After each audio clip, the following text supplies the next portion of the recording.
আঁধারে মনে হলো তাদের চোখগুলো যেন জলজল করছে। মাঝিদা, ওই ঘাটে ঘাটে কারা দাঁড়িয়ে না? ওই যে দেখো। বকুল মাঝিও আমার কথায় সেদিকে তাকিয়ে দেখল। তার চোখ মুখ যেন ভয়ে সাদা হয়ে গেল সে দৃশ্য দেখে। বাবু, আমার মনে হয় না ওটা কোনো মানুষ। তাকাবেন না ওর দিকে, একদম তাকাবেন না। এ কথা বলেই গায়ের জোরে নৌকোর লগি ঠেলতে লাগলো বকুল মাঝি। আমি ভয়ে কাঠ হয়ে বসেছিলাম নৌকোর ওপর। সাধারণ একটা ডিঙি নৌকো এটা, কোনো ছাউনি নেই। মাঝির লগির ঠেলায় সেটা তখন ভেসে চলেছে টালমাটাল করতে করতে। আমি মাথার ওপর ছাতাটা খুলে বসলাম খানিক পরে। ভিজে প্রায় কাকের মতোই হয়ে গিয়েছিলাম ততক্ষণে, তবুও যতটুকু বাঁচোয়া করা যায়। বকুল মাঝি দাঁড় টানতে টানতে বারবার নদীর পাড়ের দিকে তাকাচ্ছিল, যেন কোনো কিছু একটা সে খুঁজে চলেছে একভাবে। ও মাঝি, কি হলো? এখনো এত ভয় পাচ্ছ কেন? যারা ছিল তারা তো ওই ওই পেনের হাটের ঘাটে ছিল, এখানে তো কেউ নেই।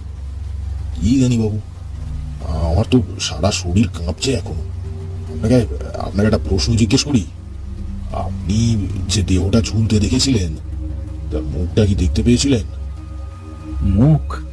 হ্যাঁ, দেখেছিলাম, হয়তো ঠিক মনে পড়ছে না। শুধু শুধু ওর দুটো চোখ দেখেছিলাম। ওহ, ওই চোখ দুটো। মাঝির কথায় সেই দেহটার চোখ দুটো মনে করতে গিয়ে আমার যেন শরীরটা আবার কেঁপে উঠল। আকাশে এমন সময় কড়কড় করে বিশাল একটা বাজ চমকে উঠল।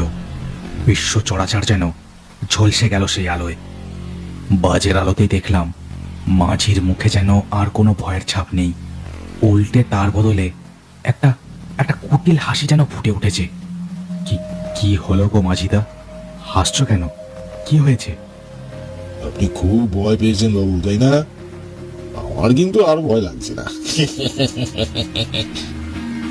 মানে কি বলতে চাইছো? এই এই তোমার কি মাথা খারাপ হয়ে গেছে নাকি? কি যাতা বকছো? মাঝি কোনো কথা না বলে নৌকোটা আরো জোরে ধাক্কা দিয়ে ঠেলে নিয়ে চলল মাঝ নদীর দিকে। এতক্ষণ একটা ধার দিয়ে চললেও হঠাৎ এই কাণ্ডে আমি বেশ চমকে উঠলাম। কি হলো হে? হ্যাঁ, মাঝ নদীর দিকে যাচ্ছ কেন? আরে কি হলো? এই বুড়ো, কি হলো? জবাব দে। মাঝি কিন্তু কোনো উত্তর দিল না, লগি ঠেলা থামিয়ে দিল। এক দৃষ্টে তাকিয়ে থাকলো শুধু আমার মুখের দিকে। কি হলো? আমার কিন্তু ভয় লাগছে এবার। কি হলোটা কি? বাবু জানেন, কাল সন্ধ্যেবেলায় খবর পেলাম আমার গ্রামের বাড়িতে